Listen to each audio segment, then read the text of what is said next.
मैं हूं कुमार गजेंद्र। जनपद ऑन द स्पॉट में आपका स्वागत है।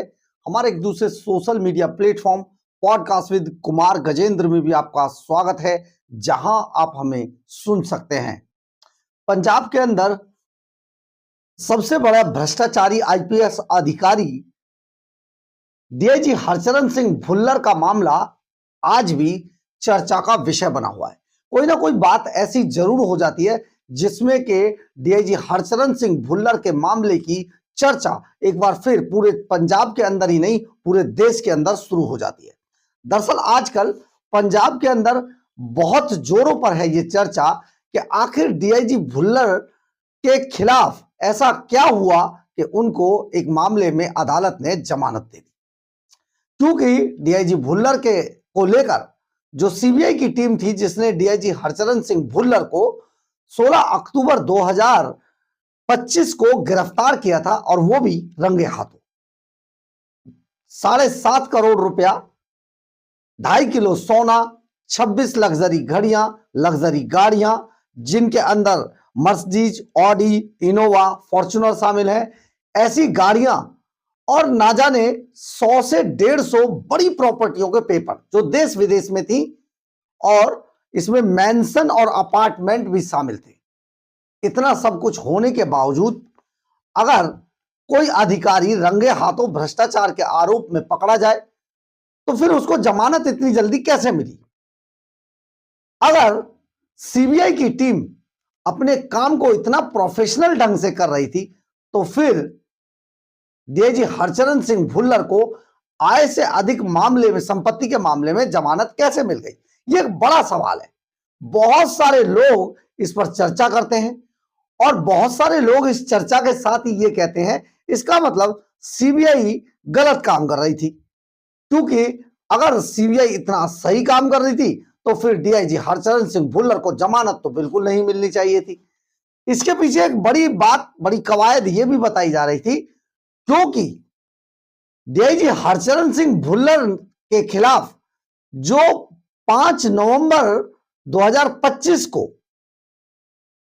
जो आय से अधिक संपत्ति का मामला यानी कि एफआईआर नंबर 20 जो दर्ज की गई थी, उसमें जमानत मिलना, क्योंकि जो अभी तक सामने आ रहा था उसमें पता चल रहा था, लोग आपस में चर्चा कर रहे थे, डिबेट का विषय था कि क्योंकि डीआईजी हरचरण सिंह भुल्लर का जो आय से अधिक संपत्ति का मामला था, उसमें जो संपत्तियां थी, उसमें जो पूरा ब्यौरा था, वो देश के अंदर ही नहीं विदेशों में भी था। यानी कि दुबई, कनाडा, ऑस्ट्रेलिया, ऐसी जगहों पर भी प्रॉपर्टियां बताई जा रही थी, जो हमारे सूत्र बता रहे थे। और सीबीआई की टीम को अभी पर्याप्त समय चाहिए था इन सारी प्रॉपर्टियों और सारी जो बैंक थे, जो भी जहां जहां इनके संपत्तियां थी, उनका पूरे की पूरी डिटेल लाने में, उन पर काम करने में, उनकी इन्वेस्टिगेशन करने में अभी सीबीआई को और टाइम लगना था। इसलिए सीबीआई समय पर भ्रष्टाचार के मामले में तो दर्ज कर ली, उन्होंने चार्जशीट दायर कर दी, लेकिन आय से अधिक संपत्ति के मामले में एफआईआर नंबर 20 5 नवंबर 2025, इसमें अपना समय पर वो चार्जशीट जमा नहीं कर पाई, इसलिए डिफॉल्टेड बेल उनको मिल गई। लेकिन ऐसा नहीं है, ये स्टोरी कुछ गलत थी। हम बताते हैं आपको कि आखिर हुआ क्या इस सारे मामले के अंदर। डीआईजी हरचरण सिंह भुल्लर के मामले में जो सबसे बड़ी बात ये हुई, दरअसल डीआईजी हरचरण सिंह भुल्लर की इस जमानत का मामला जज भावना जैन की अदालत में रखा था। यहां पर जो माननीय जज हैं भावना जैन, उनके यहां पर जो डीआईजी हरचरण सिंह भुल्लर है, उन्होंने एक दूसरी एप्लीकेशन जमानत के लिए फाइल की थी, और इस पर सुनवाई जब चल रही थी तो डीआईजी हरचरण सिंह भुल्लर की तरफ से जो वकील पैरवी कर रहे थे, एसवीएस भुल्लर, मिस मान्या गर्ग और एचएस धनोवा, ये यहां पर दलीलें दे रहे थे। जब दलीलें दे रहे थे तो जब जमानत इस पर मांगी गई, क्योंकि अभी आय से अधिक संपत्ति के मामले में सीबीआई मान के चल रही थी कि उनके पास अभी पर्याप्त समय है 90 दिन का, और उस 90 दिन में वो चार्जशीट फाइल कर देंगे, तो डिफॉल्ट बेल का सवाल ही पैदा नहीं है। लेकिन जो डीआईजी हरचरण सिंह भुल्लर के जो वकीलों का पैनल था, जिसमें के एसबीएस भुल्लर और मिस मान्या गर्ग, एच.एस. धनोवा, इन्होंने वहां पर एक नई दलील दी जज साहब के सामने, और यह दलील थी सुप्रीम कोर्ट के एक ऐसे डिसीजन की जिसमें के Rakesh Paul versus state of Assam का यह मामला था। इसकी दलील देते हुए डीआईजी हरचरण सिंह भुल्लर के वकीलों ने जज साहब के सामने, अदालत के सामने यह बताया कि भ्रष्टाचार के जिस मामले में 4 साल या फिर 10 साल तक की जो सजा जिनमें होती है, यानी कि भ्रष्टाचार के जो मामले हैं, जिन मामलों के अंदर, जिन धाराओं में, जिन सेक्शंस में 4 साल या 10 साल तक की अगर सजा होती है, तो उनमें जो 60 दिन के भीतर चालान पेश करना पड़ेगा जांच एजेंसी को। यानी कि अगर 4 साल और 10 साल के बीच जिनकी सजा है जिन सेक्शंस में, उसमें 60 दिन के भीतर चालान पेश करना है। बस यहीं पर सीबीआई गच्चा खा गई। सीबीआई मान के चल रही थी कि 90 दिन में चालान पेश करना होगा, लेकिन ये जो आदेश सुप्रीम कोर्ट का डीआईजी हरचरण सिंह भुल्लर के वकीलों ने दिखाया, जो सुप्रीम कोर्ट का आदेश था, उसमें साफ तौर पर लिखा गया था कि जिन भ्रष्टाचार के जिन मामलों में 4 साल या 10 साल तक की सजा होती है, उनमें चालान 60 दिन के अंदर पेश करना होगा। अगर ऐसा नहीं करता है तो हाई कोर्ट में रेगुलर बेल के लिए अर्जी दाखिल कर दें, और इसमें फिर उसमें जमानत दी जा सकती है, यानी कि डिफॉल्ट बेल का ऑप्शन खुला होता है।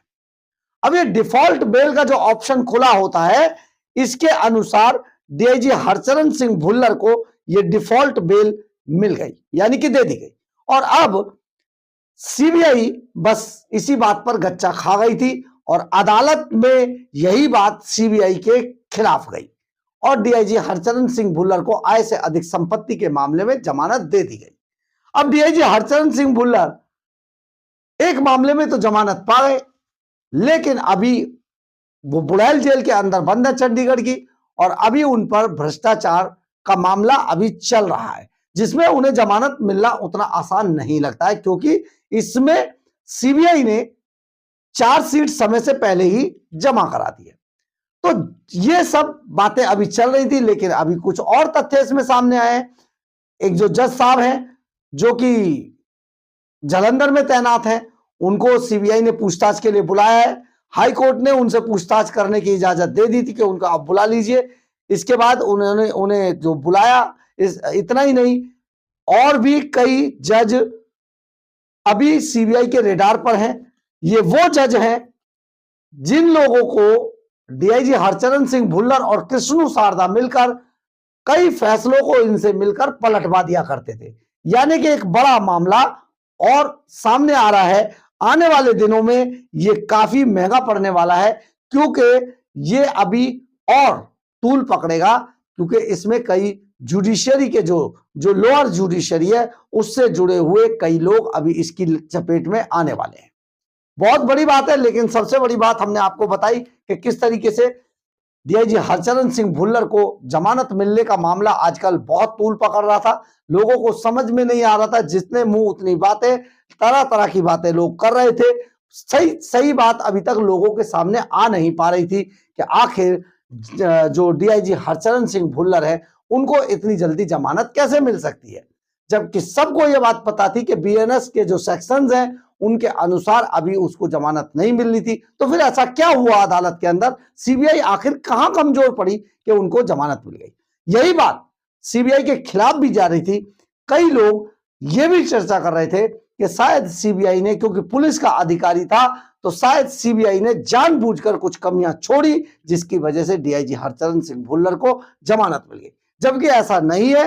एक ऐसा मामला अदालत के सामने, जो जज साहब है माननीय जज भावना जैन, उनकी अदालत के सामने, उनके सामने जब ये मामला रखा गया, सुप्रीम कोर्ट का आदेश रखा गया, तो उनको जमानत देनी पड़ी। ये एक बहुत बड़ा मामला है। डीआईजी हरचरण सिंह भुल्लर के मामले में एक एक कदम सीबीआई वैसे भी फूक फूक कर चल रही है, और डीआईजी हरचरण सिंह भुल्लर भी बड़े बड़े वकील खड़े करके अपने आप को डिफेंड करने की कोशिश कर रहे हैं। परंतु सीबीआई का जाल इतना बड़ा है, इतना विस्तृत है और इतना मजबूत है कि डीआईजी हरचरण सिंह भुल्लर अभी उसमें से निकल पाना उनका बेहद मुश्किल ही नहीं, नामुमकिन लग रहा है। बहरहाल, अगर आपको हमारी ये खबर अच्छी लगे तो आप इसे लाइक, सब्सक्राइब और शेयर जरूर करें। कमेंट्स बॉक्स में अपनी राय जरूर लिखें, इससे हमें बहुत बहुत बहुत ऊर्जा मिलती है। जय हिंद, जय भारत।